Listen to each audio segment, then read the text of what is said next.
미국과 나토에게 배신당한 노르웨이가 절규하며 도움을 청했습니다. 핵전쟁의 리스크를 감당할 수 없다. 모두가 외면하던 그때 조롱받던 아시아의 작은 나라가 답했습니다. 저희가 전쟁을 막을 수 있습니다. 영하 50도 혹한의 서방 무기가 고철이 될 때 비웃음 속에 등장한 한국의 K9 자주포 12문, 72시간 만에 100문의 러시아 포병을 침묵시킨 이 기적에 전 세계는 경악했습니다. 이제 유럽은 한국 없이는 단 하루도 버틸 수 없습니다. 이 무기가 어떻게 유럽의 자존심을 박살냈는지 그 충격적인 전말을 공개합니다. 새벽 3시 25분 침대맛 전화기가 미친 듯이 울렸습니다. 28년간 노르웨이 국방부에서 일하면서 이 전화가 울린 건 딱 3번뿐이었어요. 아프가니스탄 파병 결정, 리비아 공습 참여, 그리고 우크라이나 전쟁 발발. 하지만 그날 새벽 전화는 그 모든 것과는 차원이 달랐습니다. 토르, 당장 상황실로 와. 큰일 났어. 전화기 너머로 들려온 국방차관의 목소리는 떨리고 있었어요. 28년 경력에 그가 목소리를 떨 정도라면 정말 심각한 일이 벌어진 겁니다. 제 이름은 토르 헤게센입니다. 노르웨이 국방부 북극전략실 수석분석관이죠. 아버지도 같은 자리에서 30년을 일했습니다. 냉전시대 소련 잠수함을 추적하는 전문가였죠. 저는 아버지의 뒤를 이어 러시아를 연구했고 그들의 행동 패턴을 누구보다 잘 안다고 자부했습니다.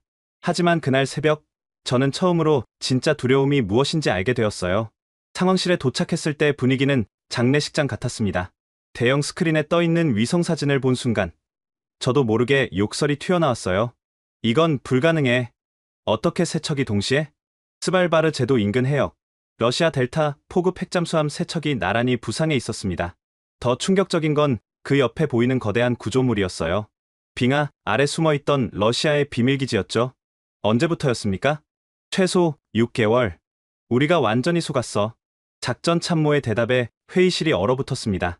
나토 최고의 감시망을 6개월간 속였다는 건 러시아가 우리보다 훨씬 앞서 있다는 뜻이었어요. 그때 제 주머니에서 휴대폰이 울렸습니다. 발신자를 보고 심장이 멈춘 뻔했어요. 빅토르 오를로프, 러시아 북극군사령부 대령이자 냉전시대 아버지의 카운터파트였던 세르게이 오를로프의 아들이었습니다. 안녕, 토르. 너의 아버지가 30년 전 예측했던 그날이 왔어. 빅토르의 목소리는 차갑고 자신감에 차 있었습니다. 무슨 짓을 하려는 거야? 북극은 원래 우리 것이었어. 이제 되찾을 시간이야. 전화가 끊겼습니다. 손이 떨렸어요. 아버지가 남긴 일기장이 생각났습니다. 집에 보관 중인 낡은 가죽 일기장. 거기엔 이런 구절이 있었죠. 러시아가 북극 해빙하 아래 기지를 건설하는 날, 그들은 스발바르를 시작으로 북극 전체를 집어삼킬 것이다. 그리고 우리에겐 그들을 막을 무기가 없다. 긴급 작전회의가 시작됐습니다. 육군 참모 총장이 입을 열었어요. 우리 포병 전력으로는 3일도 못 버팁니다. 러시아가 스발바르에 배치한 포병만 100문이 넘습니다. PH-2000은 어떻습니까? 독일제 최고 자주포 아닙니까? 현재 보유한 12문 중 절반이 정비 중입니다. 나머지도 영하 40도 이하에선 작동 보장이 안 됩니다. 절망적인 침묵이 흘렀습니다. 그때 해군 참모 총장이 더 충격적인 보고를 했어요. 러시아 함대가 바렌츠해에 집결 중입니다. 규모로 봐서는 침공이군요. 제가 끼어들었습니다. 모두가 저를 쳐다봤어요. 72시간 내에 대응하지 못하면 스발바르는 러시아 손에 넘어갑니다. 그리고 북극 항로 전체를 잃게 됩니다. 국방장관이 주먹으로 테이블을 쳤습니다. 나토 동맹국들은 각자 자국 방어가 우선입니다. 우크라이나 전쟁으로 이미 전력이 분산된 상황이고요. 또다시 침묵. 창밖으로 오슬로의 아침이 밝아오고 있었지만 우리에겐 캄캄한 밤이었습니다. 저는 아버지 사진이 걸린 벽을 바라봤습니다. 1급 기밀실 벽에는 역대 북극 전략 실장들의 사진이 걸려 있었죠. 아버지는 1991년 소련 붕괴 직전까지 이 자리를 지켰습니다. 그리고 퇴임하면서 이런 말을 남겼어요. 소련은 무너져도 러시아는 남는다. 그들은 반드시 북극을 노릴 것이다. 30년이 지나 그 예언이 현실이 됐습니다. 독일에 긴급 지원을 요청합시다. 외무차관의 제안에 국방차관이 고개를 저었어요. 이미 타진해봤어. PH-2000 추가 도입에 최소 5년. 미국은요? M109A7도 마찬가지야. 게다가 북극 혹한엔 부적합해. 그때 젊은 대위 하나가 조심스럽게 손을 들었습니다. 잉그리드 달 대위, 포병여단 전술분석관이었죠. 혹시 이걸 보셨습니까? 그녀가 테이블 위에 던진 건 얇은 폴더 하나였습니다. 표지에 적힌 제목을 보고 저는 코웃음을 쳤어요. K9 썬더 아틱 테스트. 한국 무기라니. 영하 50도 북극에서 아시아 무기를 쓰자고? 하지만 다음 순간 폴더를 펼친 저는 숨이 멎을 뻔했습니다. 알래스카 포트 그릴리, 영하 52도, 연속 사격 6시간, 고장 제로, 불가능한 수치였습니다. 독일제도, 미국제도 해내지 못한 기록이었어요. 이게 진짜입니까?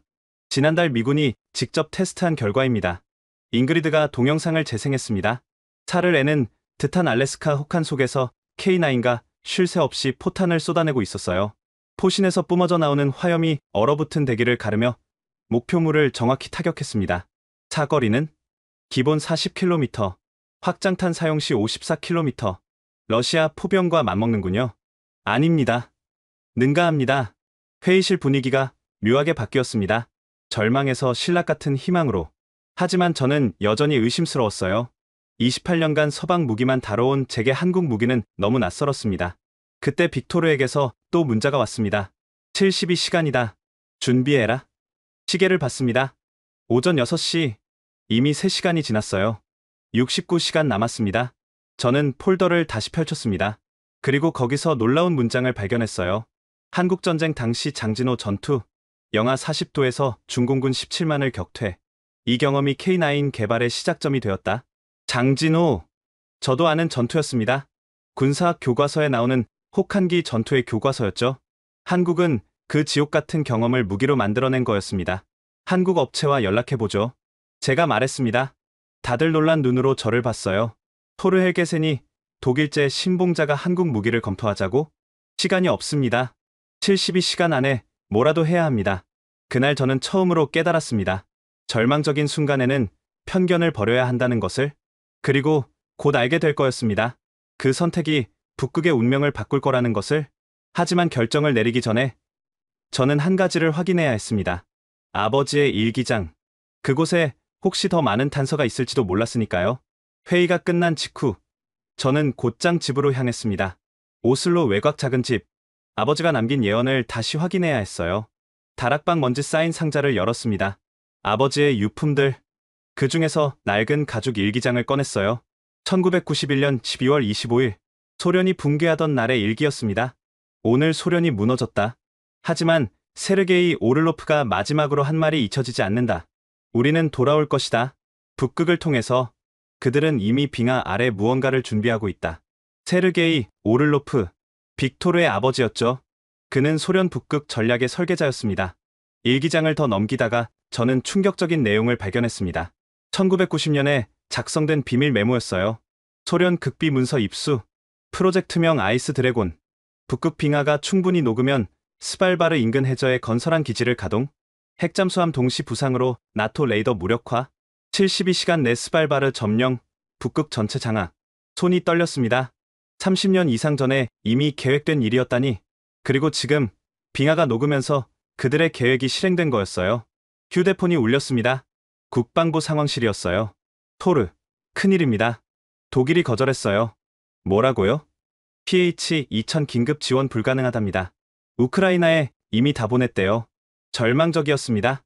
그때 잉그리드에게서 메시지가 왔어요. 한국 업체 연락처 구했습니다. 박태준 이사, 한화 에어로스페이스 북유럽 담당입니다. 저는 망설였습니다. 정말 한국 무기에 우리의 운명을 맡겨야 할까? 하지만 시계는 계속 돌고 있었어요. 이미 6시간이 지났습니다. 화상회의 연결을 요청했습니다.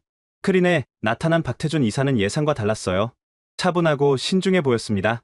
안녕하세요. 토르 헬게센입니다. 시간이 없으니 단도직입적으로 묻겠습니다. 72시간 안에 K9을 노르웨이에 배치할 수 있습니까? 박태준 이사가 잠시 침묵했다가 답했습니다. 불가능합니다. 심장이 내려앉았어요. 그런데 그가 이어 말했습니다. 하지만 24시간 안에는 가능합니다. 뭐라고요? 폴란드 배치 예정이던 K9 12문이 있습니다. 긴급 전용 가능합니다. 수송기로 즉시 보내면 24시간 안에 도착합니다. 믿기지 않았습니다. 독일은 5년이라던 납기를 한국은 24시간이라니? 하지만 왜 우리를 도우려 하십니까? 박태준 이사가 미소 지었습니다. 우리는 한국전쟁을 혹한에서 치렀습니다. 영하 40도에서 맨손으로 싸워 이긴 경험이 있죠? 그 경험을 K9에 담았습니다. 그리고 그가 잠시 멈췄다가 말을 이었어요. 자유를 지키려는 나라를 돕는 건 당연한 일 아닙니까? 그 순간 저는 뭔가 뜨거운 것이 가슴에서 올라오는 걸 느꼈습니다. 대신 조건이 있습니다. 말씀하세요. 노르웨이 군이 직접 성능을 검증해야 합니다. 실전과 같은 조건에서요. 당연한 요구였습니다. 저는 즉시 국방부에 보고했어요. 하지만 예상대로 반발이 거셌습니다. 미친 짓입니다. 검증도 안 된 아시아 무기를 믿고 국가 안보를 걸자고요? 국방차관이 버럭 소리쳤어요. 회의실이 또다시 논란에 휩싸였습니다. 독일제가 최고입니다. 기다려서라도 기다릴 시간이 어디 있습니까? 제가 소리쳤어요. 다들 놀란 눈으로 저를 봤습니다. 28년간 한 번도 목소리를 높인 적 없던 제가 처음으로 화를 낸 거였죠. 66시간 남았습니다. 빅토르 오를로프를 아시지 않습니까? 그는 아버지처럼 철저한 전략가입니다. 정확히 72시간 후에 움직일 겁니다. 그때 국방장관이 입을 열었어요. 미군 평가는 어떻습니까? 잉그리드가 태블릿을 들어 보였습니다. 미 육군 한랭지 시험센터 평가입니다. K9 자주포, 영하 52도 연속 작전 능력 확인. 정비 간격 pH 2000 대비 2배 이상. 고장률 제로. 그래도 실전은 다릅니다. 그럼 미국제는요? M109A7. 제가 물었습니다. 영하 30도 이하 작동 불능. 이미 확인하셨잖습니까? 또 침묵이 흘렀습니다. 선택지는 하나뿐이었어요. 그때 작전 참모가 급히 들어왔습니다. 러시아군이 움직이기 시작했습니다. 스발바르 방향으로 상륙정이 출발했습니다. 시간이 없었습니다. 국방장관이 결단을 내렸어요. K9 도입을 승인한다. 즉시 진행하라.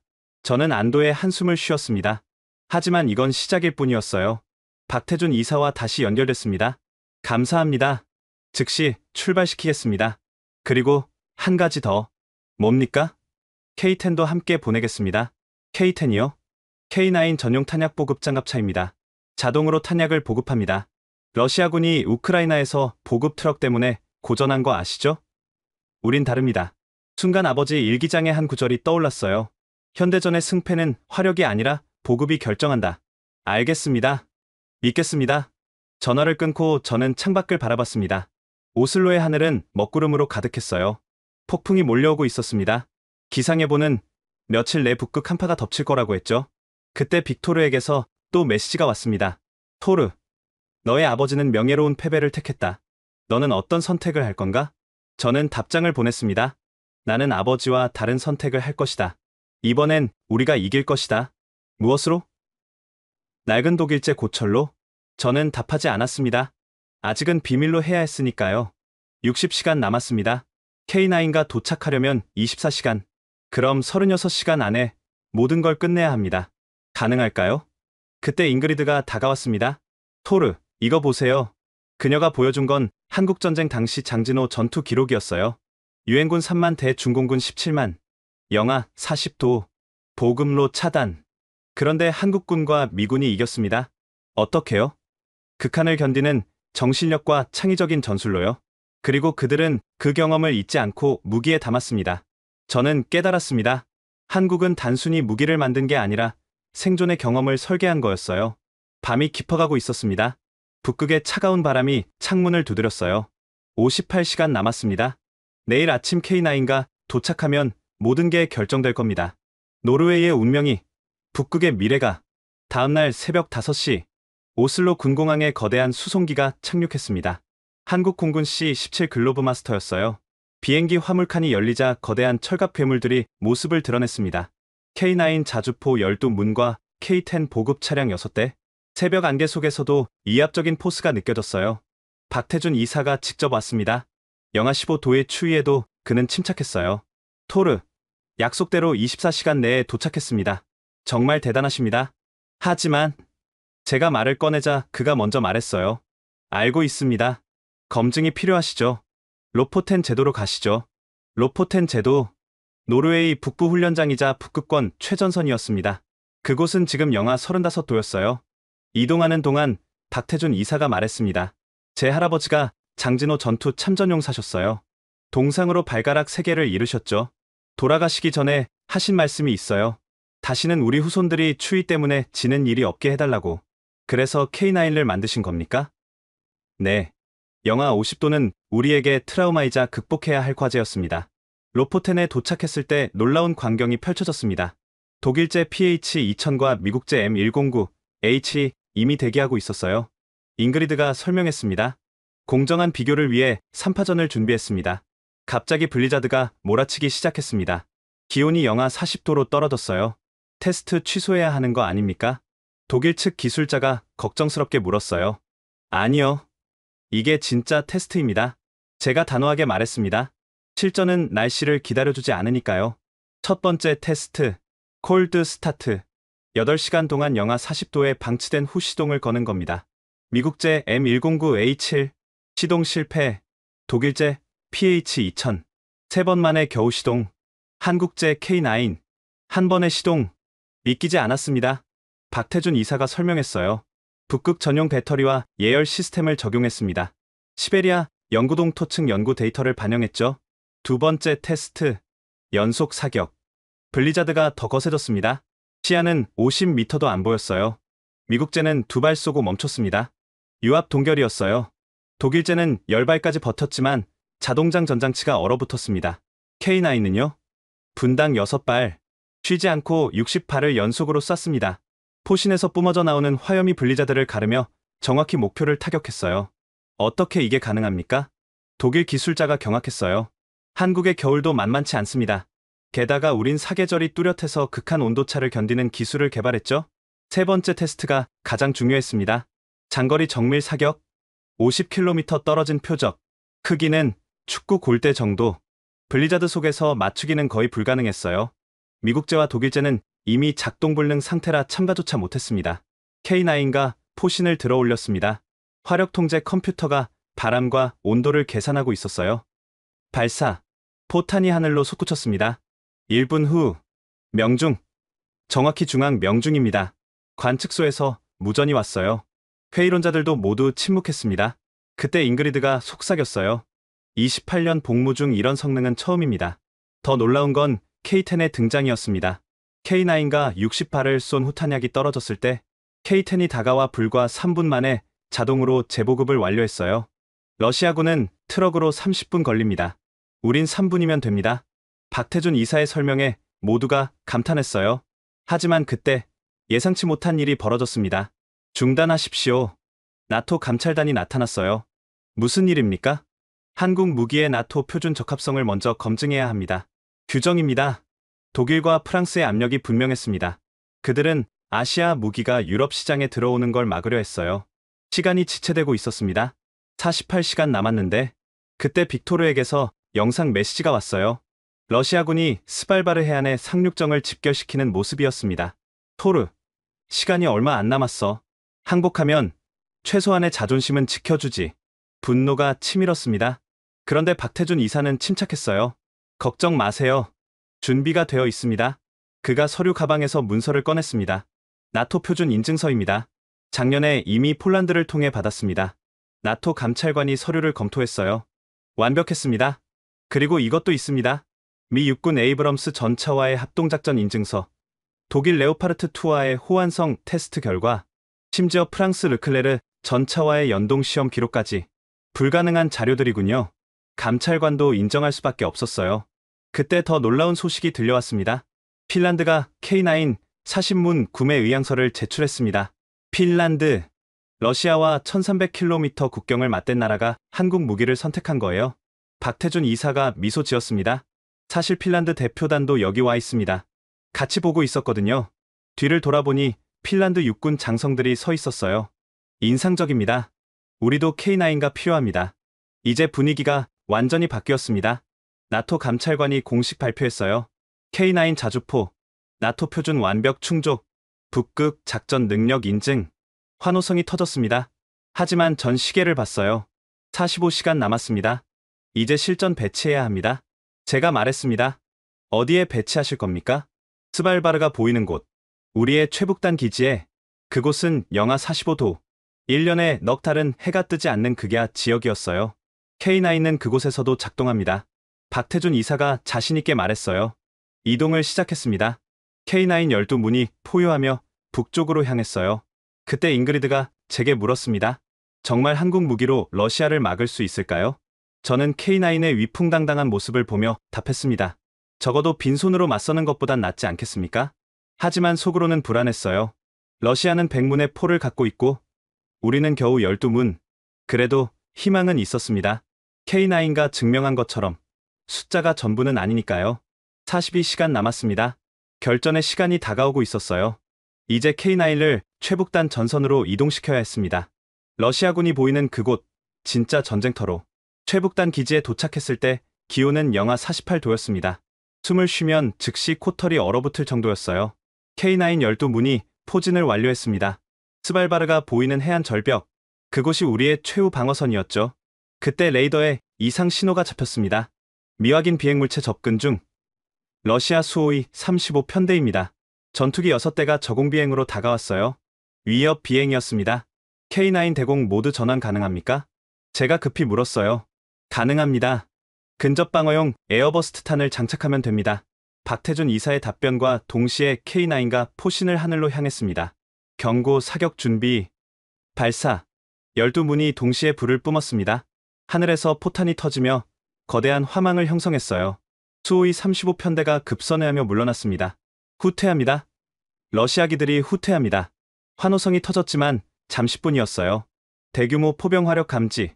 러시아군이 스발바르에서 포격을 시작했습니다. 100문의 러시아 포병이 일제 사격을 시작한 거였어요. 다행히 우리 위치까지는 닿지 않았지만 위협적인 시위였습니다. 응사해야 합니다. 잉그리드가 외쳤어요. 안 됩니다. 도발에 말려들면 안 됩니다. 제가 말렸지만 상황은 긴박했어요. 그때 빅토르에게서 영상통화가 왔습니다. 토르, 인상적이네. 한국 무기라니. 하지만 12문으로 100문을 상대할 순 없지 않나? 해볼 만합니다. 자신감이 대단하군. 그럼 실력을 보여주지. 통화가 끊기자마자 러시아군의 드론대가 나타났습니다. 자폭 드론 수십 대가 K9를 향해 날아왔어요. 대공 사격. K9가 속사포처럼 포탄을 쏟아냈습니다. 하늘에서 드론들이 폭죽처럼 터졌어요. 하지만 일부는 뚫고 들어왔습니다. 그때 놀라운 일이 벌어졌어요. K10이 자체 무장한 기관포로 드론을 격추하기 시작한 거예요. K10도 무장이 되어 있습니까? 자체 방어용입니다. 교훈은 우크라이나 전쟁에서 얻었죠. 모든 드론이 격추됐습니다. 피해는 제로. 하지만 이건 시작에 불과했어요. 지상군 이동 감지. 러시아 해군 보병 2,000명이 상륙정에 탑승 중입니다. 38시간 남았는데 벌써 움직이다니. 빅토르는 계획을 앞당긴 거였어요. 전 포문 스발바르 해안 조준. 제가 명령했습니다. 사거리가 닿습니까? K9은 54km까지 사격 가능합니다. 충분합니다. 하지만 문제가 있었어요. 포탄이 부족합니다. 기본 탑재량 48발로는 그때 K10 6대가 일제히 움직였습니다. 후방 보급기지에서 가져온 포탄을 신속하게 보급하기 시작했어요. 3분마다 재보급 가능합니다. 지속 사격 걱정 마세요. 박태준 이사의 말에 용기를 얻었습니다. 목표 확인. 러시아 상륙정단. 거리 52km. 하지만 관측관이 말을 멈췄어요. 하지만 뭡니까? 블리자드가 심해서 정확한 좌표 확인이 어렵습니다. 그때 박태준 이사가 태블릿을 꺼냈어요. 한국 군사위성 데이터를 공유하겠습니다. 한국이 군사위성을? 네. 425 사업으로 작년에 발사했습니다. 해상도 30cm급입니다. 위성 영상이 전송됐습니다. 블리자드를 뚫고 러시아 상륙정이 선명하게 보였어요. 좌표 입력 완료. 전 포문 발사 준비. 긴장의 순간이었습니다. 우리의 첫 실전 사격. 실패하면 끝이었어요. 발사. 12문의 K9가 동시에 포효했습니다. 포탄이 밤하늘을 가르며 날아갔어요. 30초 후. 명중. 상륙정 세척 격침. 나머지 후퇴 중. 환호성이 터졌습니다. 단 한 번의 일제 사격으로 러시아군을 물리친 거예요. 하지만 빅토르는 포기하지 않았습니다. 토르. 운이 좋았군. 하지만 이제 시작이야. 러시아군의 반격이 시작됐습니다. 이번엔 순항미사일이었어요. 칼리브르 미사일 4발 접근 중. 우리에겐 대공 미사일이 없었습니다. 그때 K9가 또 한 번 놀라움을 선사했어요. 시렘 모드로 전환하겠습니다. 시렘이요? 근접방어 연속사격입니다. 일종의 탄막을 형성하는 거죠. 12문의 K9가 하늘을 향해 미친 듯이 포탄을 쏟아냈어요. 분당 6발씩, 총 72발이 동시에 하늘을 뒤덮었습니다. 놀랍게도 4발 중 3발이 공중에서 폭발했어요. 마지막 한 발은 K10의 기관포가 막아냈습니다. 불가능해. 제가 중얼거렸어요. 자주포로 순항미사일을 막다니. 이 광경을 지켜본 핀란드 장성이 말했습니다. 즉시 60문 추가 주문하겠습니다. 노르웨이 국방부에서도 긴급 연락이 왔어요. K9 성능 확인, 추가 도입 검토 지시. 상황이 역전되고 있었습니다. 하지만 그때 정말 두려운 소식이 들려왔어요. 핵잠수함이 부상합니다. 델타 포급 세척이 미사일 발사 준비 중입니다. 핵미사일은 아니겠지만 재래식 탄도미사일도 충분히 위협적이었어요. 이건 막을 수 없습니다. 절망적인 순간이었어요. 그런데 박태준 이사가 침착하게 말했습니다. 블러핑입니다. 뭐라고요? 러시아는 절대 탄도미사일을 쓰지 않을 겁니다. 나토 5조가 발동되니까요. 그의 말이 맞았습니다. 잠수함들은 부상만 하고 있었어요. 심리전이었던 거죠. 하지만 이 틈에 러시아 지상군이 다시 움직였습니다. 공수부대 수송기 12대 접근 중. 설마 공수 강화를? 아닙니다. 더 나쁜 소식입니다. 스발바르 동쪽에 이미 착륙했습니다. 1000명 규모입니다. 이제 양면 공격이었어요. 해상과 육상에서 동시에 35시간 남았습니다. K9을 둘로 나눠야 합니다. 안 됩니다. 화력이 분산되면 고민하던 중 잉그리드가 제안했어요. 히트앤드런은 어떻습니까? 무슨 뜻입니까? K9의 기동력을 활용하는 겁니다. 쏘고 즉시 이동. 러시아군은 우리가 어디 있는지 모르게. 훌륭한 아이디어였어요. K9 기동 속도가 어느 정도입니까? 시속 67km, 험지에서도 50km 가능합니다. 충분했습니다. 작전을 시작했어요. 6문씩 둘로 나눠 동쪽을 공격하고 즉시 서쪽으로 이동. 러시아군은 혼란에 빠졌습니다. 포격 위치를 찾을 수 없다고 합니다. 러시아군이 우왕좌왕하고 있어요. 효과적이었습니다.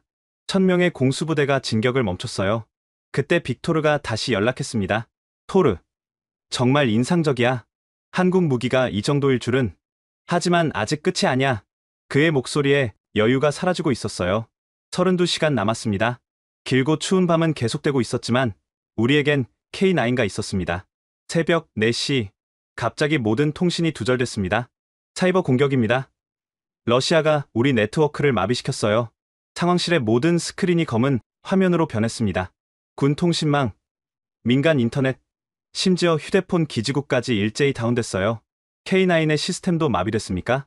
긴장된 목소리로 물었지만 박태준 이사는 침착했습니다. 아니요. 독립 시스템으로 설계됐습니다. 외부 네트워크 없이도 작동해요. 다행이었지만 더 큰 문제가 시작됐습니다. CNN 속보입니다. 누군가 배터리로 작동하는 위성 TV를 켰어요. 화면에 충격적인 장면이 나왔습니다. 노르웨이가 도입한 한국제 K9 자주포, 북극 혹한의 치명적 결함 발견? 영상이 재생됐습니다. K9가 움직이다 멈추고 포탑이 회전하지 않는 모습, 병사들이 망치로 얼어붙은 부품을 두드리는 장면까지. 이게 무슨 딥페이크입니다. 박태준 이사가 태블릿으로 영상을 분석했어요. 픽셀 패턴을 보세요. 우리 훈련 영상에 고장 장면을 합성한 겁니다. 하지만 이미 늦었습니다. 영상은 유럽 전역으로 퍼지고 있었어요. BBC도 보도하기 시작했습니다. 르몽드도요. 슈피겔도 일면입니다. 제목들이 점점 자극적으로 변했습니다. 노르웨이의 도박, 검증 안 된 아시아 무기에 구군을 걸다. K9 스캔들, 북극에서 멈춘 한국의 야심, 긴급, 나토, 한국 무기 재검토 요구, 국방부 한라인이 울렸어요. 총리실이었습니다. 토르, 의회가 발칵 뒤집혔네. 야당이 긴급 소집을 요구하고 있어. 가짜뉴스입니다. K9은 완벽하게 작동하고 있어요.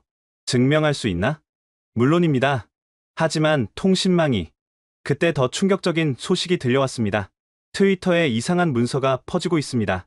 화면에 뜬 문서를 보고 제 손이 떨렸어요. 극비, 라르스 에게센 노르웨이 북극전략실장, 1989년 소련 KGB와 비밀거래. 문서에는 아버지가 소련으로부터 500만 달러를 받았다는 내용이 있었습니다. 은행 계좌번호, 날짜, 심지어 아버지 서명까지. 터무니없는 조작입니다. 하지만 이미 수백만 명이 리트윗하고 있었어요. 빅토르에게서 전화가 왔습니다. 토르, 재미있는 선물은 잘 받았나? 더러운 짓이야. 전쟁이잖아. 총알 대신 정보로 싸우는 거지. 돌아가신 분을 모독하다니. 네가 K9을 철수시키면 모든 게 멈출 거야. 너의 아버지 명예도 지킬 수 있고. 협박이었습니다. 분노가 치밀어 올랐지만 어떻게 대응해야 할지 막막했어요. 그때 박태준 이사가 결단을 내렸습니다. 생방송을 하겠습니다. 통신망이 마비됐는데 어떻게?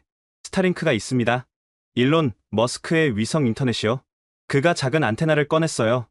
유튜브 라이브로 전 세계에 실시간 중계하겠습니다. 하지만 러시아 봇들이 진실은 거짓보다 강합니다. 오전 6시 유튜브 라이브가 시작됐습니다. 전 세계 여러분, 저는 한화 에어로스페이스 박태준입니다.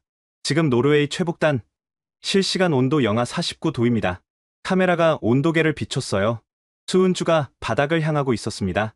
K9가 정말 고장났는지 직접 보여드리겠습니다. 박태준 이사가 K9로 걸어갔습니다. 시동 버튼을 눌렀어요. 우렁찬 엔진음이 울려 퍼졌습니다. K9가 힘차게 움직이기 시작했어요. 시청자 수가 폭발적으로 늘어났습니다. 1만, 5만, 10만. 자, 이제 사격을 보여드리겠습니다. K9가 포탑을 돌렸습니다. 매끄러운 움직임이었어요. 발사, 포성이 울렸고 40km 밖 표적이 명중했습니다. 채팅창이 폭발했어요. 역시 한국, 가짜뉴스 아웃, 크렘린 봇들 어디 갔어? 하지만 러시아 봇들의 반격도 거셌습니다. 조작이다. CGI다. 한국 정부가 돈 뿌렸다. 그때 제가 카메라 앞에 섰습니다. 저는 토르 헤게센입니다. 노르웨이 국방부 북극전략실장입니다. 시청자가 50만을 넘어섰어요. 제 아버지 라르스 헤게센은 30년간 소련과 맞서 싸운 영웅입니다. 러시아가 퍼뜨리는 거짓 문서에 속지 마십시오. 그리고 진짜 문서를 꺼냈습니다. 1989년 12월 24일 아버지 일기입니다. 소련이 500만 달러를 제시했다. 나는 그들의 얼굴에 침을 뱉고 돌아왔다. 조국은 팔 수 없다. 일기장을 카메라에 비췄어요. 아버지의 친필이 선명했습니다. 그리고 이것 보십시오. CIA 기밀해제 문서를 보여줬습니다. 1990년 CIA 보고서, 라르스 헤게센, 소련 회유 시도를 노르웨이 정보부에 즉시 보고, 이중 스파이 작전으로 소련 정보망 27명 체포기여. 채팅창의 분위기가 바뀌었습니다. 진짜 영웅이네. 러시아 거짓말 들통, 토르 힘내요. 시청자가 100만을 돌파했습니다. 그때 놀라운 일이 벌어졌어요. 폴란드 국방부가 라이브에 참여한 거예요. 폴란드 국방차관입니다. 우리는 K9 200문을 6개월간 운용 중입니다. 단 한 건의 고장도 없었습니다. 영하 38도 훈련 영상 공개하겠습니다. 폴란드의 지원 영상이 재생됐습니다. 눈보라 속에서도 완벽하게 작동하는 K9들. 이어서 핀란드도 참여했습니다. 핀란드 육군 참모총장입니다. 우리도 K9 도입을 결정했습니다. 가짜뉴스에 속지 않겠습니다. 시청자 200만 돌파. 러시아 봇들이 아무리 악성 댓글을 달아도 진실의 물결에 묻혔습니다. 하지만 빅토르는 포기하지 않았어요. 토르, 아직 카드가 남아있어. 독일 방송 최대 F가 특별 뉴스를 내보냈습니다. 긴급 독일 방산업체 라인메탈, 노르웨이의 PH2000 특별 할인 제한, 50% 가격, 즉시 납품 가능. 독일이 움직인 거예요. 절반 가격에 즉시 납품이라니 분명 러시아와 모종의 거래가 있었을 겁니다. 노르웨이 의회가 술렁거렸습니다. 독일제가 반값이라면 검증된 유럽 무기가 낫지 않나? 위기의 순간이었습니다. 그때 박태준 이사가 또 한 번 승부수를 던졌어요. 여러분, 묻겠습니다. 지금 이 순간 영하 49도에서 작동하는 독일제 PH2000이 어디 있습니까? 그가 카메라를 돌렸습니다. 훈련장 한쪽에 독일제 PH2000 두 문이 있었어요. 48시간 전부터 여기 있었습니다. 한 번도 시동이 걸리지 않았습니다. 충격적인 폭로였어요. 라인메탈이 즉시 납품한다는 PH2000은 창고에 있는 구형 모델입니다. 북극에서 쓸 수 없는 무기를 반값에 판다는 거죠. 시청자가 300만을 넘어섰습니다. 댓글이 폭주했어요. 독일 사기꾼, 역시 K9, 한국 최고. 그때 예상치 못한 인물이 라이브에 등장했습니다. 미국 국방부 대변인이었어요. 미 국방부는 한국 K9의 성능을 인정합니다. 우리도 도입을 검토 중입니다. 미국의 지지 선언의 판도가 완전히 뒤집혔습니다. 빅토르가 다시 전화했어요. 목소리에 당황함이 묻어났습니다. 토르, 너희가 이길 줄은. 진실은 언제나 이기는 법이야. 아직 안 끝났어. 그가 마지막 카드를 꺼냈습니다. 노르웨이 의회 컴퓨터에 심은 악성 코드를 가동하겠다. 모든 데이터가 사라질 거야. 순간 등골이 오싹했습니다. 의회 전산망이 파괴되면. 잠깐, 제가 소리쳤어요. 우리도 너희 북극기지 좌표를 안다. 세계에 공개하면 블러핑이겠지. 위성사진이 있어. 건설 과정 전체를. 침묵이 흘렀습니다. 거래하자. 뭘? 너희는 입 다물고 우리도 공격 멈춘다. 상호확증 파괴. 냉전시대 논리가 다시 작동한 거였어요. 좋아. 양쪽 모두 물러섰습니다. 하지만 여론전의 승자는 분명했어요. 유튜브 라이브 최종 시청자 500만. 전 세계가 K9의 진가를 목격했습니다. 오후 3시 노르웨이 의회 긴급회의. K9 철수 안건 표결하겠습니다. 야당 대표가 마지막 공격을 했어요. 아직도 아시아 무기를 신뢰하십니까?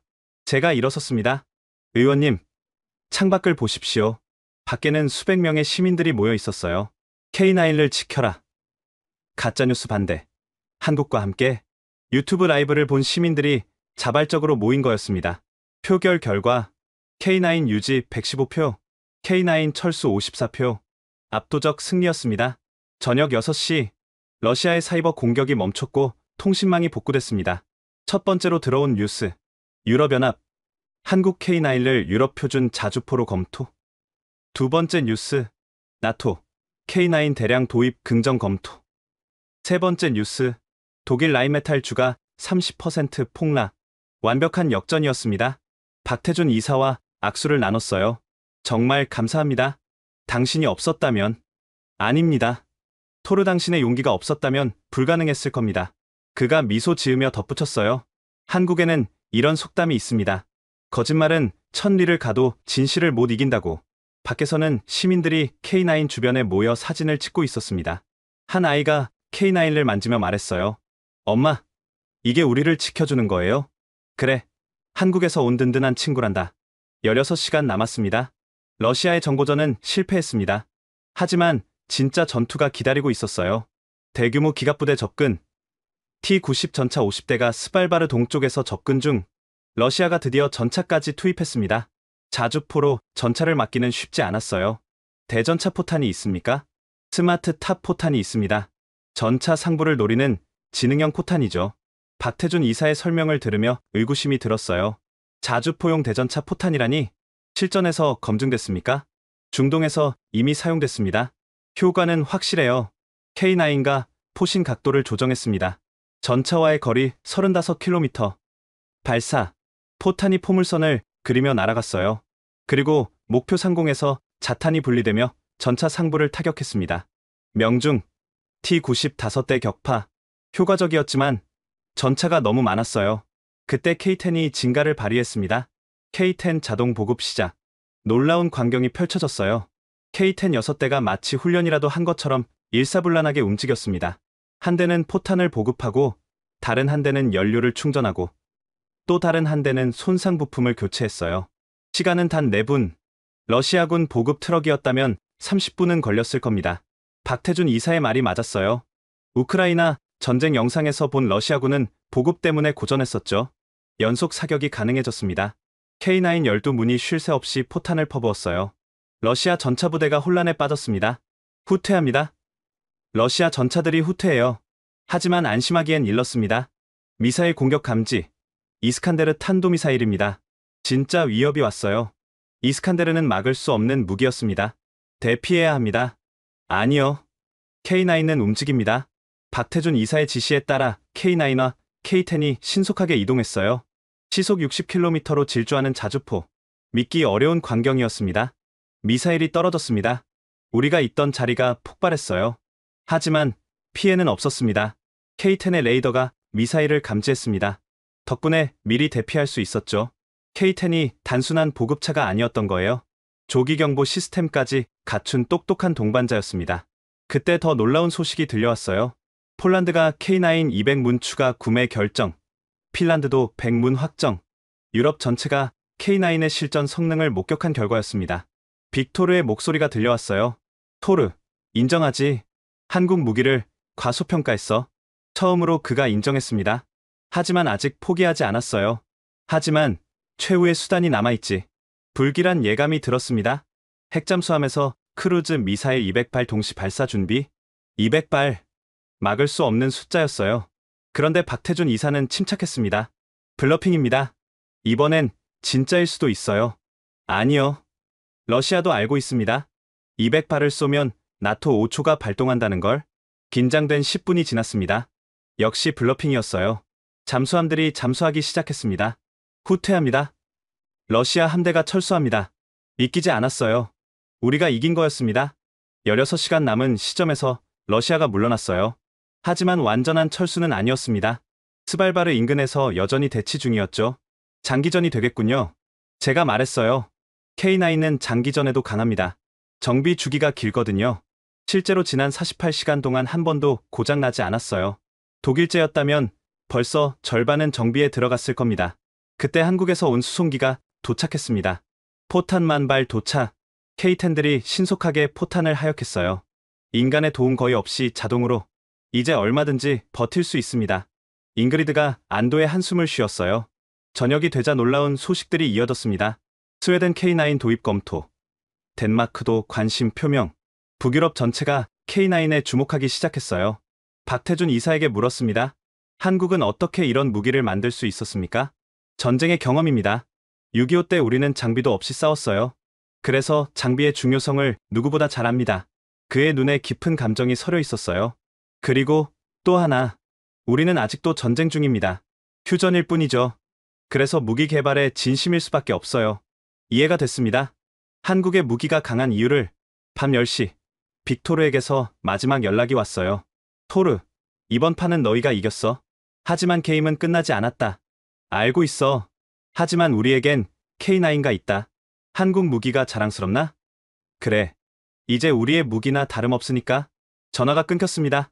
12시간 남았지만 사실상 우리의 승리였어요. K9 12문과 K10 6대. 이들이 100문의 러시아 포병을 막아낸 거였습니다. 기적? 아니요. 기술과 전략, 그리고 의지의 승리였습니다. 새벽 2시, 러시아군이 완전히 철수했습니다. 72시간의 대치가 끝난 거예요. 마지막 12시간, 새벽 3시, 모두가 극도의 피로에 시달리고 있었습니다. 60시간 동안 제대로 잠을 못 잔 병사들의 눈은 충혈되어 있었고, 손은 추위와 긴장으로 떨리고 있었어요. 레이더의 대형 신호 포착, 관측병의 외침에 모두가 긴장했습니다. 초대형 수송기 안토노프 2호가 스발바르에 접근 중입니다. 안토노프 2호, 세계에서 가장 큰 수송기. 우크라이나 전쟁으로 파괴됐다던 그 비행기를 러시아가 비밀리에 복구한 모양이었어요. 핵무기일까요? 젊은 병사의 목소리가 떨렸습니다. 박태준 이사가 레이더 화면을 분석했습니다.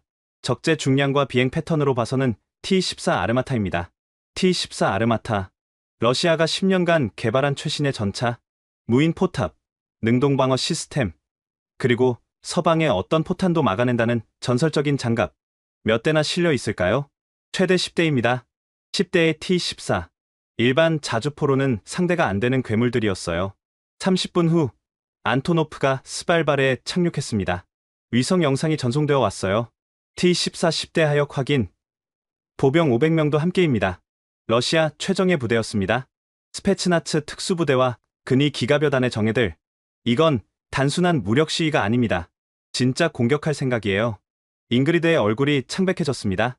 저는 K9 포수들을 소집했어요. 여러분, 솔직히 말하겠습니다. T-14는 우리가 상대해본 적 없는 강적입니다.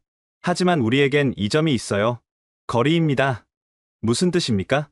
T-14의 최대 사거리는 8km, K9은 54km입니다. 그들이 접근하기 전에 끝내야 합니다. 하지만 모두가 알고 있었어요. T-14가 일단 접근하면 끝이라는 걸. 박태준 이사가 비밀 무기를 꺼냈습니다. 이걸 써야 할 때가 온 것 같습니다. 작은 포탄이었어요. 하지만 일반 포탄과는 달랐습니다. 텅스텐 관통자 스마트 포탄입니다. T-14의 약점인 엔진 배기구를 자동으로 추적합니다. 실전에서 검증됐습니까? 아니요. 하지만 시뮬레이션에서는 성공률 70%였습니다. 70%. 도박이었지만 선택의 여지가 없었어요. 새벽 4시. 러시아군이 움직이기 시작했습니다. T-14 전차대. 시속 70km로 접근 중. 예상 도착 시간 30분. 일반 전차보다 훨씬 빨랐습니다. 전포대. 스마트 포탄 장전. K9 12문이 일제히 포탑을 돌렸습니다. 그때 예상치 못한 변수가 발생했어요. 블리자드 경보. 10분 내시야 제로 상태 예상. 최악의 타이밍이었습니다. 위성 유도도 불가능합니다. 구름이 너무 두꺼워요. 그때 한 포수가 손을 들었습니다. 노르웨이 최고의 포수. 올레 중사였어요. 음향 사격을 제안합니다. 음향 사격이요? 네. T-14는 가스터빈 엔진입니다. 특유의 고주파음이 있어요. K10의 음향 센서로 추적할 수 있습니다. 천재적인 아이디어였지만 위험했습니다. 블리자드 속에서 소리만 듣고 쏜다? 다른 방법이 없습니다. 저는 결단을 내렸어요. 좋습니다. K-10 전체를 음향 추적 모드로 6대의 K-10이 거대한 귀가 되어 북극의 소리를 듣기 시작했습니다. 5분 후 블리자드가 몰아쳤습니다. 시야는 완전히 사라졌어요. 10m 앞도 보이지 않는 하얀 지옥. 엔진음 감지. 방위 073. 거리 35km. 사격 준비. 하지만 그때 빅토르의 목소리가 무전에 끼어들었어요. 토르 들리나? 빅토르? 재미있는 게임이지? 네가 우리를 볼 수 없듯 우리도 너를 볼 수 없어. 하지만 한 가지 다른 점이 있지. 뭐가 다른데? 우리는 돌격하고 너희는 기다린다. 공포 속에서 심리전이었어요. 거리 30km. 계속 접근 중 병사들이 동요하기 시작했습니다. 보이지 않는 적이 다가온다는 공포. 침착하세요. 우리가 먼저 쏩니다. 25km. 이제 사거리 아니었습니다. 전 포대, 음향 데이터 동기화, 예상 좌표 입력, 12문의 K9과 보이지 않는 적을 향해 포신을 들었어요. 발사. 블리자드를 뚫고 포탄이 날아갔습니다. 30초 후. 명중 확인. T-14 2대 격파. 첫 성공이었지만 8대가 남아있었어요. 반격 옵니다. T-14가 사격 개시. 레이저 유도 미사일이 날아왔습니다. 하지만 블리자드 때문에 그들도 정확히 조준할 수 없었어요. 탄착 500m 빗나갔습니다. 운이 좋았지만 언제까지 버틸 수 있을지. 20km. 속도를 높이고 있어요. T-14가 전속력으로 돌격해왔습니다. 그때 원래 중사가 놀라운 제안을 했어요. 탄막 사격을 제안합니다. 탄막이요? 네. 예상 경로에 시간차 공격을 퍼붓는 겁니다. 카페 폭격처럼요. 탄약 소비가 엄청날 테지만 K-10의 보급이 있으니 가능합니다. 실행하세요. 12문의 K9가 미친 듯이 포탄을 쏟아냈습니다. 분당 6발씩 총 72발이 연속으로 블리자드 속에서 연속 폭발음이 들렸어요. 명중. 또 명중. T-14 4대 추가 격파. 이제 4대만 남았습니다. 하지만 15km. 계속 접근 중 살아남은 T-14들은 지그재그로 기동하며 접근했어요. 탄약 보급 필요. K-10 보급 시작. 90초만 버티세요. 90초. 영원처럼 느껴졌어요. 그때 빅토르가 다시 무전했습니다. 토르, 10km까지 왔어. 이제 우리 차례야. 아직 끝나지 않았어. 정말? 블리자드가 곧 멈출 거야? 그럼 너희는 끝이지. 기상 데이터를 확인했더니 정말이었어요. 5분 후면 블리자드가 멈출 예정? 시야가 확보되면 4대의 T-14로도 충분히 위협적이었습니다. 보급 완료. 다시 사격 개시. 하지만 T-14는 더 영리해졌어요. 연막탄을 터뜨리며 음향 추적을 방해했습니다. 8km. T-14 사거리 진입. 이제 그들도 정확히 사격할 수 있었어요. 레이저 조준 감지. 회피. K9들이 급히 이동했지만 한 대가 피격당했습니다. 3번 차 피격. 하지만 작동 가능. K9의 장갑이 버텨준 거였어요. 그때 블리자드가 약해지기 시작했습니다. 시야 회복 중. T-14 유관 확인. 4대의 거대한 전차가 언덕을 넘어오고 있었어요. 위압적인 모습이었습니다. 이제 정면 대결이다. 제가 말했습니다. 집중 사격. 한 대씩 확실하게. 남은 11문의 K9과 동시에 한 대의 T-14를 조준했어요. 발사. 11발의 포탄이 한 점을 향해 날아갔습니다. T-14의 능동방어 시스템이 작동했지만 11발을 모두 막을 순 없었어요. 격파. T-14 한 대 격파. 하지만 나머지 3대가 반격했습니다. 피격. 7번 차 포탑 손상. 11번 차 궤도 파손. 피해가 늘어났지만 물러설 수 없었어요. 6km. 그때 빅토르의 T-14가 갑자기 멈췄습니다.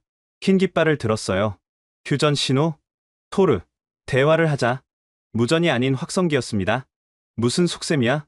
1대1로 결판 내자. 나머지는 구경만. 기사도 정신? 아니면 또 다른 속임수?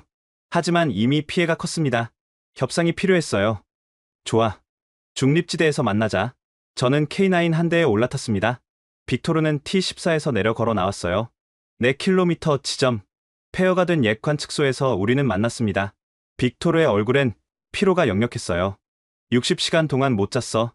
너도 마찬가지겠지. 왜 멈췄지? 보급이 떨어졌어. 연료도, 포탄도. 러시아의 고질적 문제, 보급 실패. 그리고 또 하나. 그가 태블릿을 보여줬어요. 모스크바발 뉴스였습니다. 푸틴 대통령, 노르웨이와 대화 용의 표명, 정치적 결정이 내려진 거였어요. 우리가 이긴 거야? 제가 물었습니다. 아니야. 비긴 거지. 넌 12문으로 100문을 막았고 나는 T14로 너희를 공포에 떨게 했어. 하지만 우리가 스발바르를 지켰어. 그래. 이번엔 그래. 그가 담배를 꺼냈어요. 러시아제 담배를 하나 건넸습니다. 우리 아버지들도 이랬을까? 아마도. 30년 전 이 자리에서 실제로 그곳은 냉전시대 소련과 노르웨이가 비밀 회담을 했던 장소였어요. 한국 무기. 정말 인상적이야. 빅토르가 연기를 뿜으며 말했어요. 우리도 과소평가했어. 작은 나라가 만든 무기라고. 이제 알았으니 됐지. 그래. 덕분에 우리도 더 강해져야겠어. 묘한 분위기였어요. 적이면서도 서로를 이해하는. 72시간이 거의 다 됐네. 제가 시계를 봤습니다. 2시간 남았어요. 우리는 철수한다. 하지만 언제든 돌아올 수 있어. 우리도 언제든 막을 준비가 되어 있어. 악수는 하지 않았습니다. 하지만 서로 고개를 끄덕였어요. 빅토르가 돌아서며 말했습니다. 한국에 전에 T14를 막은 건 K9가 처음이라고. 그들이 철수하기 시작했습니다. 남은 T14 세대가 후진하며 멀어졌어요. 거대한 수송기가 그들을 기다리고 있었습니다. 1시간 30분 남았을 때 러시아군이 완전히 철수했습니다. K9 진지로 돌아왔을 때 병사들이 환호했어요. 우리가 해냈습니다. 하지만 대가도 컸습니다. K9 2대 대파, 세대 중파, 부상자 15명. 그래도 이겼습니다. 박태준 이사가 다가왔어요. 수고하셨습니다. K9가 없었다면 불가능했을 겁니다. 아니요. 당신들의 용기가 없었다면 K9도 무용지물이었을 거예요. 마지막 1시간. 해가 떠오르기 시작했습니다. 60시간 만에 보는 햇빛이었어요. 북극의 태양은 차갑지만 아름다웠습니다. 보고합니다. 러시아 함대 바렌츠해에서 완전 철수. 스발바르 러시아군 기지 활동 중단. 연이은 승전보에 피로가 한꺼번에 몰려왔어요. 정확히 72시간. 저는 무전기를 들었습니다. 전 부대에 알린다. 우리가 이겼다. 72시간의 전투가 끝났다. 침묵 후 폭발적인 환호가 터져 나왔어요. 손상된 K9 위에서 노르웨이 국기를 흔드는 병사들, K10 위에서 포옹하는 동료들, 그리고 저 멀리 러시아 수송기가 수평선 너머로 사라지고 있었어요. 전투는 끝났습니다. 하지만 모두가 알고 있었죠. 이건 끝이 아니라 시작이라는 것을. 그래도 오늘 이 순간만큼은 승리를 만끽할 자격이 있었습니다. 한국 만세! 누군가 외쳤어요. K9 만세! 노르웨이 만세! 북극의 차가운 공기를 가르며 환호성이 울려 퍼졌습니다. 72시간. 우리는 해냈습니다. 일주일 후 노르웨이 의회에서 역사적인 표결이 있었습니다. K9 자주포 54문 추가 도입안 투표 결과를 발표합니다. 의장의 목소리가 의회장에 울려 퍼졌어요. 찬성 142표, 반대 27표. 가결되었습니다. 만장일치는 아니었지만 압도적이었어요. 반대파 의원이 마지막 저항을 했습니다. 나토의 전통을 버리는 겁니까? 유럽제 무기를 써야 합니다. 제가 증인석에 섰습니다. 의원님, 전통도 중요하지만 생존이 먼저입니다. 72시간 전 K9가 없었다면 스발바르는 러시아 손에 있었을 겁니다. 하지만 아시아 무기에 의존한다는 것은 의존이 아닙니다.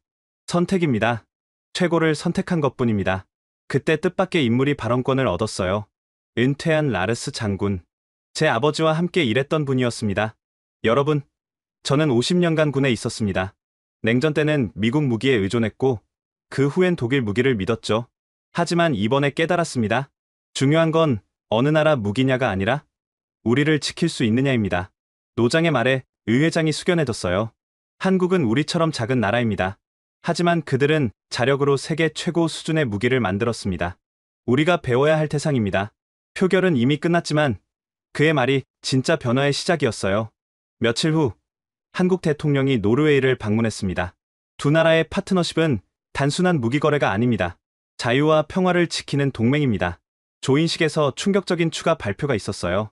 노르웨이에 K9 정비창을 건설합니다. 유럽 전체 K9의 허브가 될 겁니다. 일자리 5,000개 창출, 기술 이전, 공동 개발, 단순 구매가 아닌 진짜 파트너십이었어요. 독일과 프랑스 언론들이 비난했지만 이미 대세는 기울었어요. 폴란드 K9 추가 300문 구매, 호주도 K9 도입, 이집트 120문 계약, K9가 세계 자주포 시장을 휩쓸기 시작했어요. 박태준 이사와 작별 인사를 나눴습니다. 토르, 처음엔 의심하셨죠? 솔직히 그랬습니다. 한국 무기라니 편견이 있었어요. 이해합니다. 우리도 그런 시선에 익숙해요. 그가 미소 지으며 말을 이었습니다. 하지만 아십니까? 한국인들에겐 한이라는 정서가 있어요. 억울함을 실력으로 증명하려는 의지죠. 그래서 이런 무기를 만들 수 있었군요. 맞습니다. 무시당했기에 더 강해졌습니다. 그와 악수를 나누며 깨달았어요. 한국과 노르웨이는 닮았다고. 작지만 강한 나라들이라고. 한 달 후 첫 번째 K9 양산분이 도착했습니다. 이번엔 12문이 아니라 24문이었어요. 노르웨이 전역에 배치될 K9를 보며 감회가 새로웠습니다. 독일도 미국도 아닌 한국 무기가 우리를 지킨다. 1년 전엔 상상도 못했던 일이었어요. 그때 빅토르에게서 의외의 연락이 왔습니다. 토르, 축하한다. 너희가 좋은 선택을 했어. 비꼬는 겁니까? 아니야. 진심이야. 우리도 K9를 연구하고 있어. 러시아까지 K9를 인정한 거였어요. 다음엔 우리가 더 강한 무기를 만들 거야. 그럼 우리도 더 좋은 걸 구하겠지. 그래. 그게 군비 경쟁이니까. 묘한 우정이 느껴졌어요. 적이지만 서로를 존중하는. 몇 년 후 노르웨이는 유럽 최대 K9 운용국이 되었습니다. 총 96문, 그리고 K10도 48대. 북극을 노리는 그 어떤 세력도 쉽게 도전할 수 없는 화력이었어요. 무엇보다 자랑스러운 건 가동률이었습니다. 독일제 PH2000, 가동률 60%, 한국제 K9, 가동률 95%. 숫자가 모든 걸 말해줬어요. 노르웨이 방문 중인 나토 사무총장이 말했습니다. 노르웨이의 선택이 나토 전체를 바꿨습니다. 이제 우리는 더 넓은 시야를 갖게 됐어요. 그렇습니다. 우리의 세 번의 선택이 유럽을 바꾼 거였어요. 첫 번째 선택, 편견을 버리고 K9를 테스트하기로 한 것. 두 번째 선택, 72시간 대치해서 K9를 신뢰한 것. 세 번째 선택, 전면적 도입을 결정한 것. 세 번 모두 옳은 선택이었습니다. 몇 년 후, 북극해 국제안보 회의. 저는 기조연설자로 초청받았습니다. 주제는 변화하는 북극 안보 환경이었어요. 신사숙녀 여러분, 몇 년 전 우리는 거의 북극을 잃을 뻔했습니다.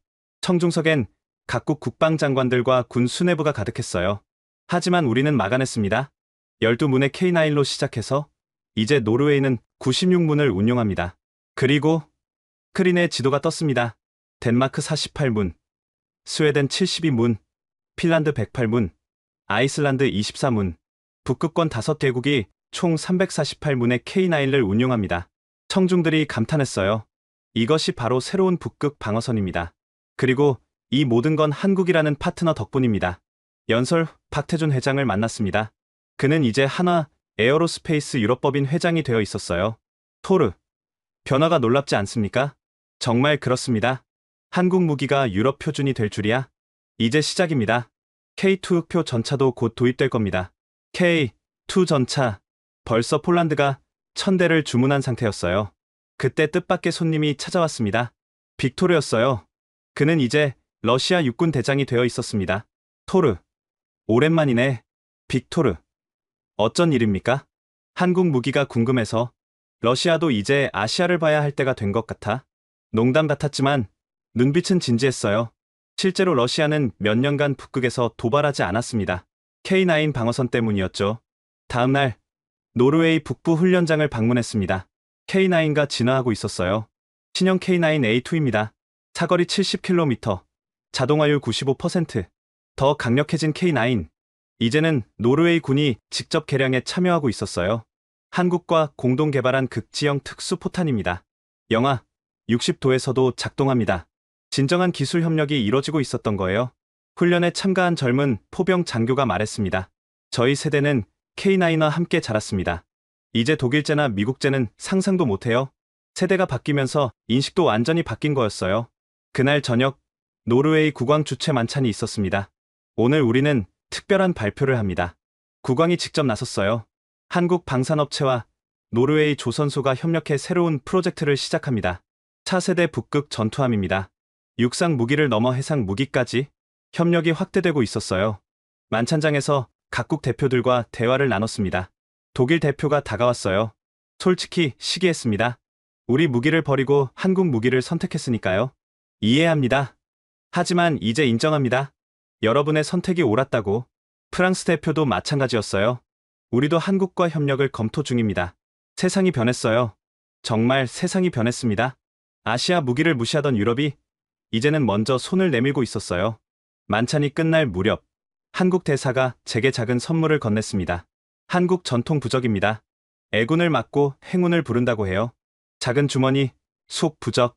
거기엔 한글로 평화라고 적혀 있었어요. 감사합니다. 소중히 간직하겠습니다. 집으로 돌아와 아버지 사진 앞에 섰습니다. 아버지, 우리가 해냈어요. 전쟁 없이 평화를 지켰습니다. 그리고 일기장을 펼쳤어요. 마지막 장에 이렇게 적었습니다. 북극은 안전하다. 한국이라는 친구 덕분에 아버지가 소련과 맞서 싸웠듯 나는 러시아와 맞섰다. 하지만 우리에겐 아버지 세대에 없던 무기가 있었다. 바로 K9이다. 작은 나라 한국이 만든 이 무기가 유럽을 지키고 있다. 누가 믿겠는가? 하지만 이것이 현실이다. 편견을 버린 순간 새로운 가능성이 열렸다. 의심을 거둔 순간 신뢰가 싹 텄다. 손을 잡은 순간 우정이 시작됐다. 한국과 노르웨이, 지구 반대편에 있지만 이제 가장 가까운 친구다. K9은 단순한 무기가 아니었다. 희망이었고, 용기였고, 미래였다. 그리고 무엇보다 평화였다. 일기를 덮고 창밖을 봤습니다. 북극의 오로라가 춤추고 있었어요. 평화로운 밤이었습니다. K9가 지키는 밤이었습니다. 그날 새벽, 토르는 아버지 묘지를 찾았습니다. 차가운 북극 바람이 불었지만 그의 마음은 따뜻했어요. 아버지, 우리가 해냈습니다. 한국이라는 뜻밖의 동맹과 함께 북극을 지켰어요. 아버지 시대엔 상상도 못했겠죠? 아시아의 작은 나라가 만든 무기가 유럽을 지킨다는 것을. 묘비에 한국에서 받은 부적을 놓았습니다. 이제 진짜 시작입니다. 평화를 지키는 일 말입니다. 지금까지 북극을 지킨 72시간의 기록이었습니다. 여러분은 어떻게 들으셨나요? 편견을 버리면 새로운 세계가 열린다는 교훈을 얻으셨기를 바랍니다. 우리 한국 방산의 자랑스러운 이야기를 널리 알리기 위해 이 영상을 공유해주세요. 구독과 좋아요도 부탁드립니다. 지금까지 원더풀의 사연이었습니다. 감사합니다.